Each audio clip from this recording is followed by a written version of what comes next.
United States set to end its largely disastrous, nearly 20-year-long military occupation of Afghanistan by August end, the country has rapidly spiraled into its familiar bloodletting and chaos.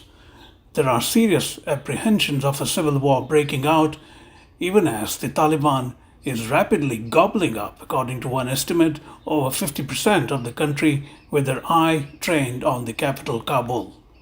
The chaos in Afghanistan has grave repercussions not just for the country itself, but its neighbors Pakistan, India, Iran, China, Russia, and Central Asia in the immediate, but also for the United States and the international community at large. Mayank Chhaya Reports spoke to Dr. Waheguru Pal Singh Sidhu, a non-resident fellow at the New York University's Center on International Cooperation, as well as a clinical professor. Dr. Sidhu has researched, written, and taught extensively on the United Nations and regionalism, peace operations, Southern Asia, confidence-building measures, disarmament, arms control, and non-proliferation issues. Professor Sidhu. First of all, welcome to somewhat pompously named Mayank Chhaya Reports. I think after 4 decades, I have earned that little bit of an honor effect, so I'll go with it. I'd agree with that. Dr. Sidhu, given Afghanistan's history since the Soviet invasion and occupations from, to be precise, December 24th, 1979, give me the best case scenario for the country post-US withdrawal, and while you're at it, also give me worst case. So I cannot do better than cite a scholar from Brookings who put out a series of reports, and her name is Wanda Felber-Brown, and she's been looking at Afghanistan, very, very closely. And she puts forward 4 scenarios, which I think, is a good place to start. And then we can get into which of these is more plausible. So the first scenario is that the existing kind of dispensation remains in power, right? And that this kind of continues the way it is, as usual, business as usual. The second one is slightly variation in the business as usual, but that you have some kind of a power agreement between the other kind of warlords or the power groups and the center. Right. Right. So you basically have some kind of an arrangement, which is not what it is at the moment, but some variation thereof. The third is essentially that the Taliban gain major military victories and really the upper hand in the political negotiation part of it as well. Right. And perhaps even kind of sort of take over in sort of actual terms, but also in de jure terms as well.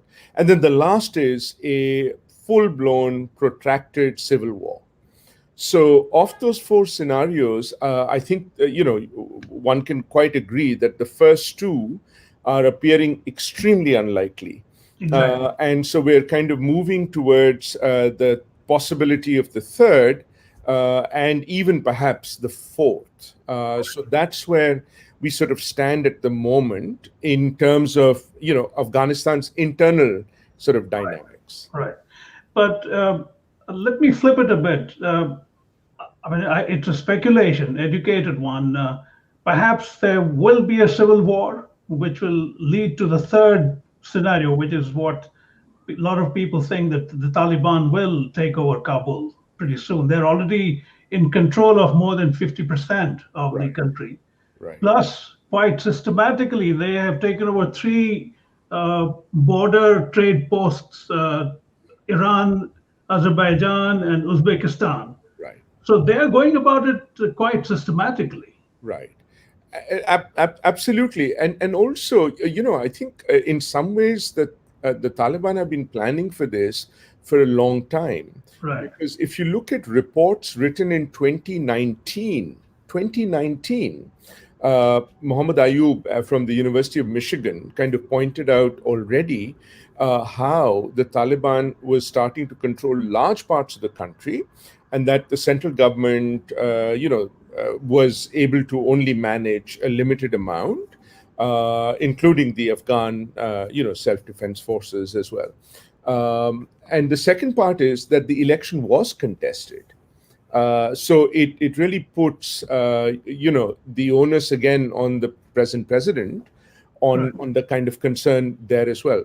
So I think the Taliban, this time around, their sense is to make sure that they have entire control internally, whatever it takes, but are able to manage external relations so that whatever happens internally does not spill over to warrant external intervention of any kind, shape, or form. And that seems to be the reason why they're going about, in a very, as you rightly said, a very systematic way of engaging with their various neighbors. China being the latest now, where they've reached some kind of a via media or an arrangement. Right. It's interesting you should mention how they are looking internally in order that there is no external provocation. I read only this morning that the Russian and Uzbek armies, militaries rather, engaged in drills along the Afghan border.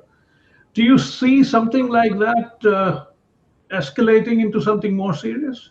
So again, I mean, I think that exercise may well be to see that anything from Afghanistan doesn't spill over into their areas, rather than the other way around.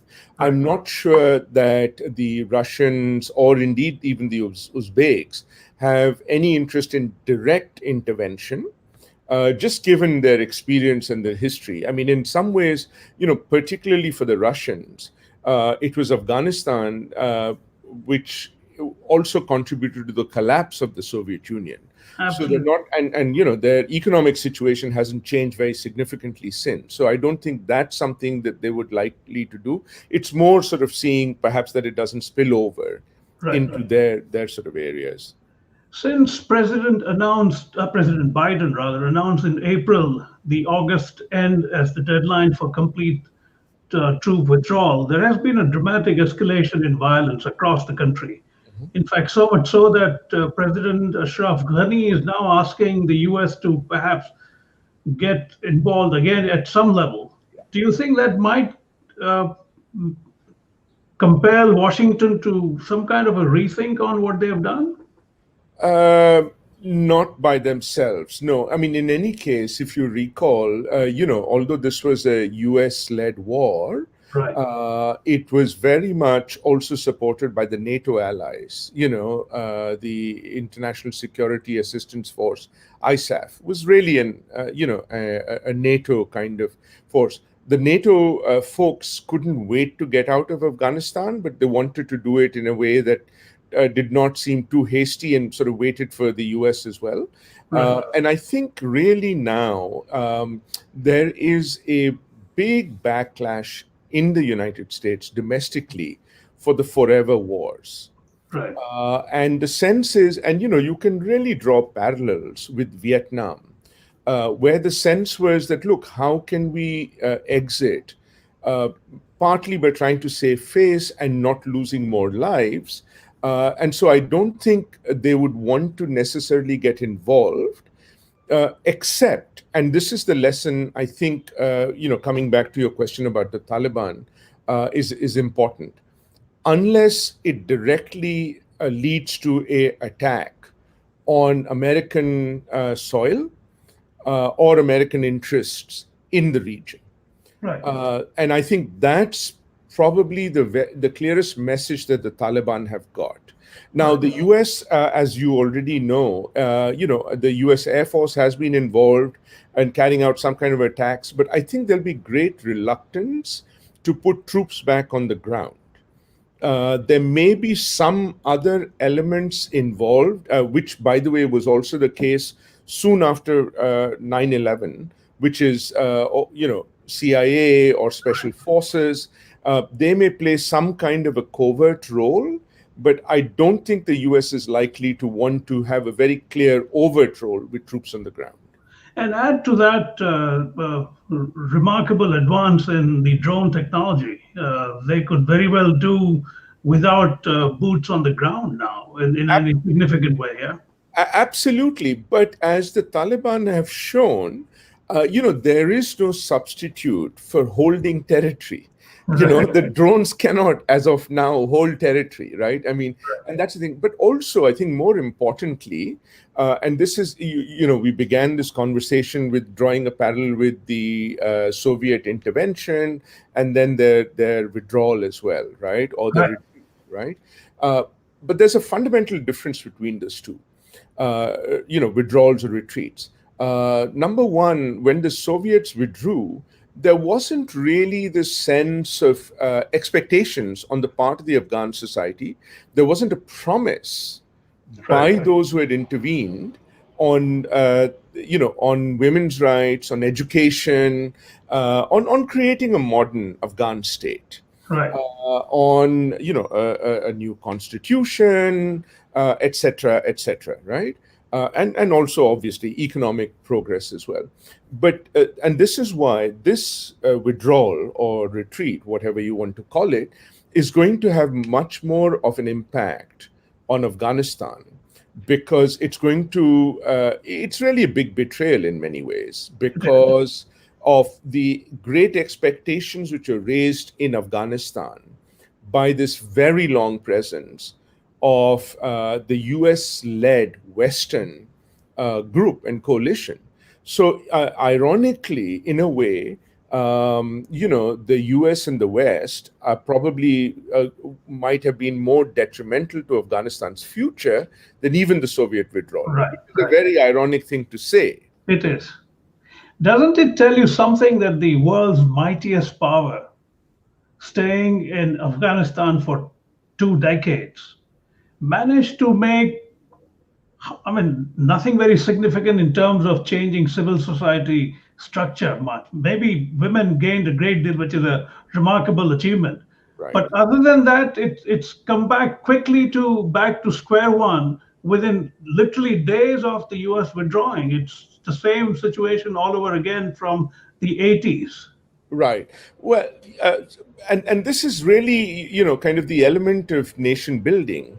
You cannot have, fly-by nation building. You cannot, and frankly, 20 years is a long time for a war, but it's the blink of an eye for nation building. And I think we tend to look at Afghanistan as sui generis, but let's also look at the other places where the US has committed troops for much longer, even though they're not in an active force, in an active role. I'm, for example, thinking about Germany and Japan. Right. There are still American troops on the ground. Now, ostensibly, they're there to avoid, to prevent external sort of conflict. But look how those societies changed and how long it took. I'm not saying, of course, in about 20 years, they were much further ahead than Afghanistan was. But nonetheless, there was a total commitment on the part of the US, and still is, by the way, for the security of those countries, which has not been the case with Afghanistan. In Afghanistan, the mandate was very, very clear. There was one kind of threat that emanated from there, and that the US wanted to eliminate that. In that sense, it certainly overstayed its time, and it could have easily withdrawn as soon as the Al-Qaeda were defeated, and certainly after the killing of Osama bin Laden, about 10 years ago now, could well have been a time to pull out. But then the US got caught in this whole business of nation building, and did it very poorly. It did. That prompts a rather what might be seen as a rude question. Whether Afghanistan inherently has structural weaknesses that caused by its tribal structure that do not lend itself to the kind of fundamental reform that we are talking about, societal reform. Do you think there is something there that Afghanistan is very peculiar in that sense? So, well, I would actually say, the traditional structure, the tribal structure, as you called it, is actually the strength of the Afghan political system, right? As long as others are not interfering. It seemed to have worked very well until the Soviets got there, right? I Right. mean, it was relatively progressive in some areas, relatively modern. I think that, and even before the Soviet intervention, and I think you had a certain importation of the present idea of Afghanistan from its neighbor Pakistan, Right. particularly under General Zia, which happened to coincide with the Soviet intervention, which provided the opportunity, right? I mean, you could have had secular freedom fighters, Right. but the fact that that was an idea that emanated at a time when Pakistan was looking further west, that they took on the role of mujahideen, which is a Right. very different kind of with the underlying kind of religious connotation as well, and that is what has changed. And so today, unfortunately, there are serious fractures in that tribal structure, and that's why today at least some have argued that there is no choice for Afghanistan but to move forward into the so-called kind of modern state as it kind of emanates in the West, which is what is being tried by the present incumbent. Right. Uh, to shift gears a bit, the US withdrawal has created a new major stakeholder in China, as you earlier referred to, which is already making moves to get involved via its preferred debt dash development model, that you advance so much debt that eventually the country becomes terribly indebted to you. I'm sure they'll try that in Afghanistan pretty soon. What impact do you think China's inroads into Afghanistan will have, not just on Afghanistan, but even India, for instance? So I think, and again, so there are two schools of thought in this, and one of them, again, I will, quote Professor Mohammed Ayub from Michigan University, wrote a recent piece, basically saying how, basically Afghanistan is going to be turned over to Pakistan and China. Uh-huh. I'm not so sure that it's so clear cut, because, and let's talk about China for a minute.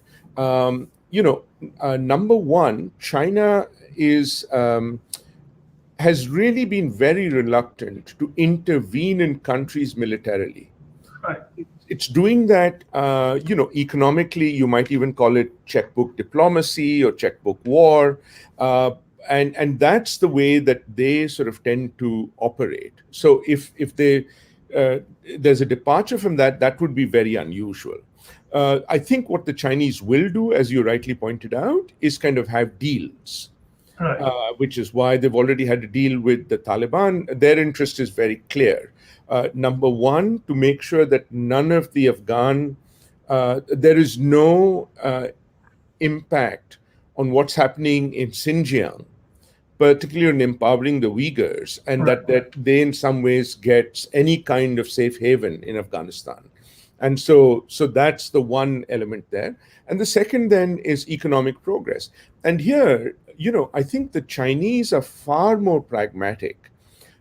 They are kind of very, very interesting mercantilists or capitalists in an odd way. They don't necessarily believe that you need to have a liberal economic model to be a capitalist, whatever works. So they're going to look at it in a very mercantilist way, invest and expect returns on investments. I don't think they would necessarily look to change the political system. They do not necessarily want to get involved politically in Afghanistan, and only to the extent of preserving and securing their assets, their economic assets. Okay, speaking of India, the likely ascendancy of the Taliban in Kabul is fraught with serious consequences for the Kashmiri separatist movement. How do you think Prime Minister Narendra Modi should position New Delhi vis-a-vis the Taliban?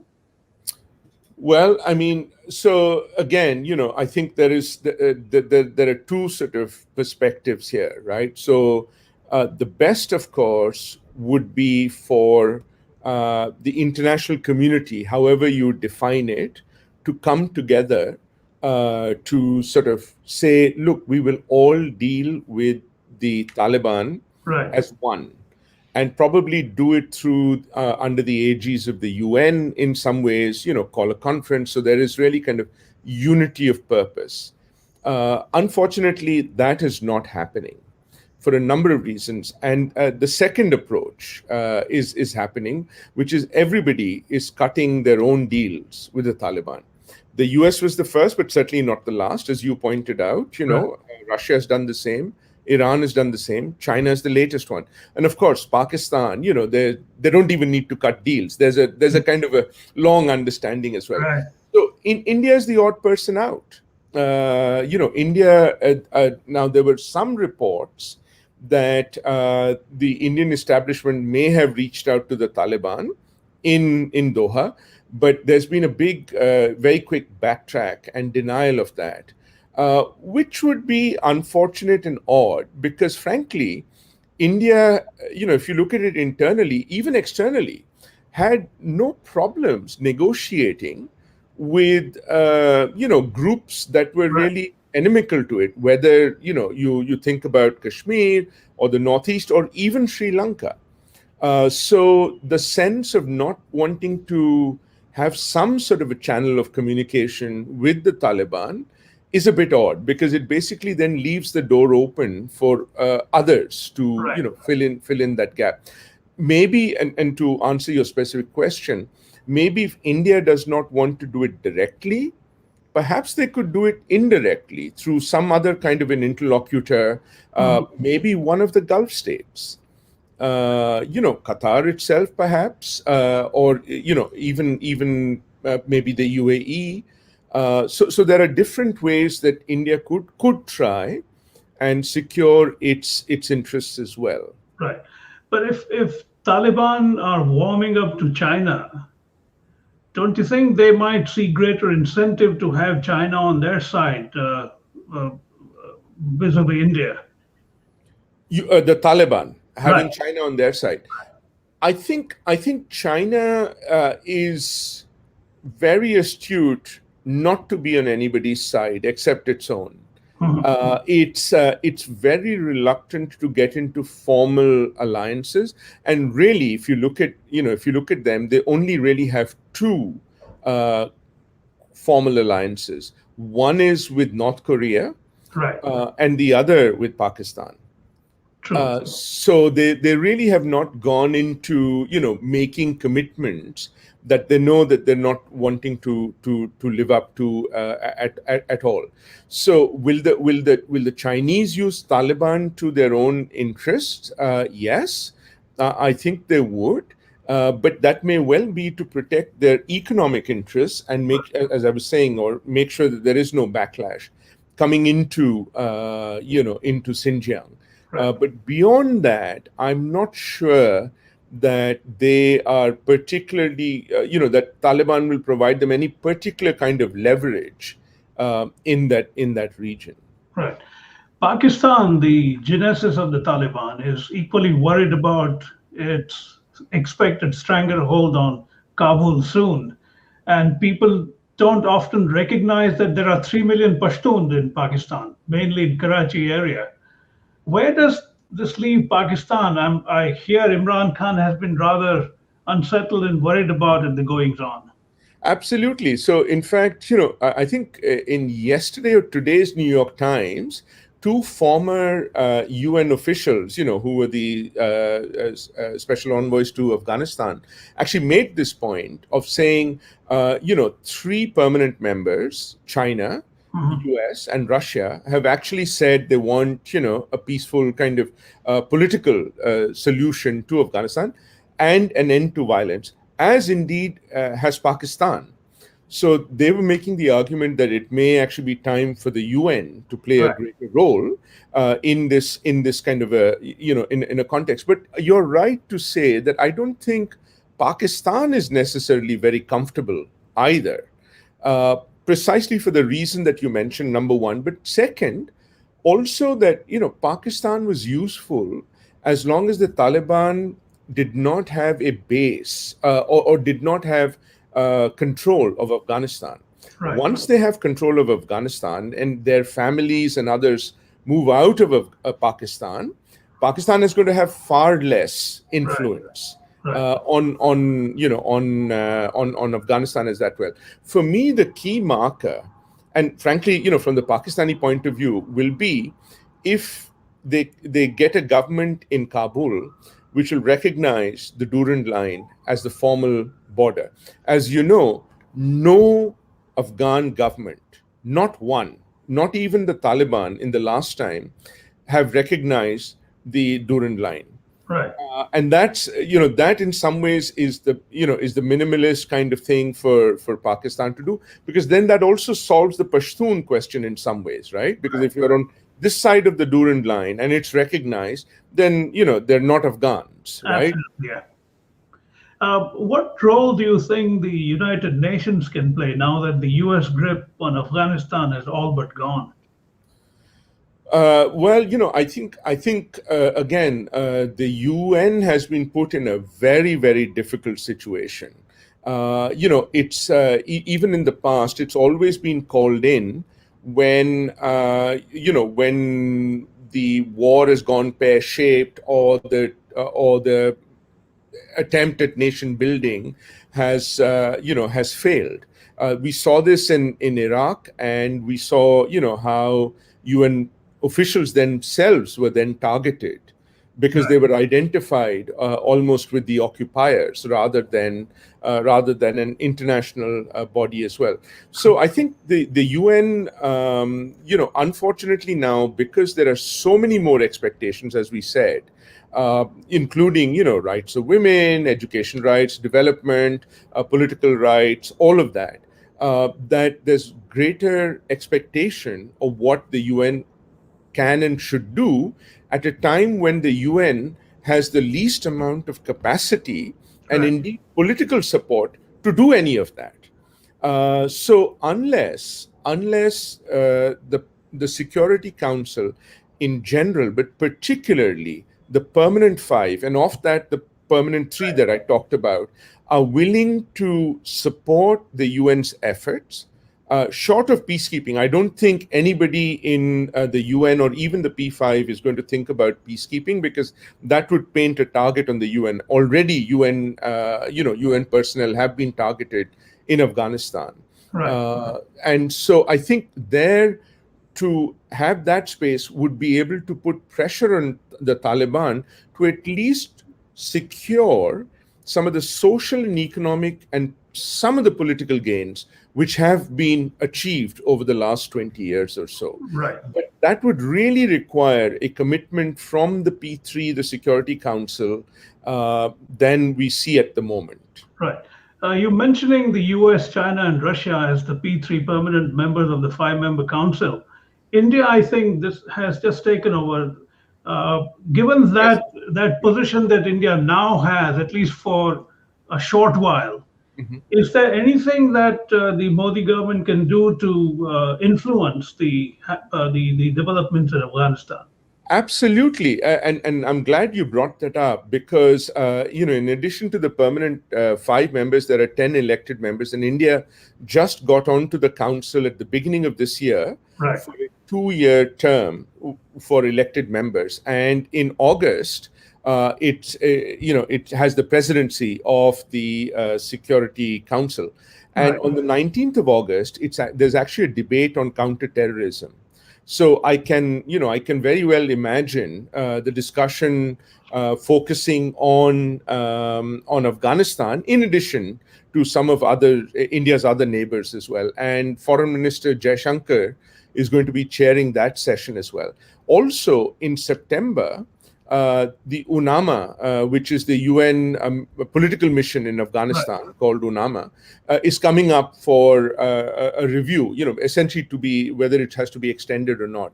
And so that debate is a very important one. And I think you're absolutely right. Between now and September, India could well play a role in trying to build up a consensus including the countries in the neighborhood, to try and sort out Afghanistan in that sense, because I think by the end of August it will be very clear, who's calling the shots in Afghanistan and Kabul. Right. To end on a slightly broader civilizational note, it's a country of 38 million people, fiercely independently minded, fiercely loyal in many ways, remarkably hospitable. Why is it that a country like that, which has had great, again, cultural ties with India, there has not been societal pushback to a force like Taliban to the extent that the Taliban would essentially give up? Why do you think the ordinary Afghanis have failed to mount a major pushback collectively? I think it was to some extent, the lost years, and this I think is a good way to end, because we began with the Soviet intervention and their withdrawal as well. There was really a huge gap between the Soviet withdrawal and the reconnection of the international community, unfortunately through military means, after 9/11.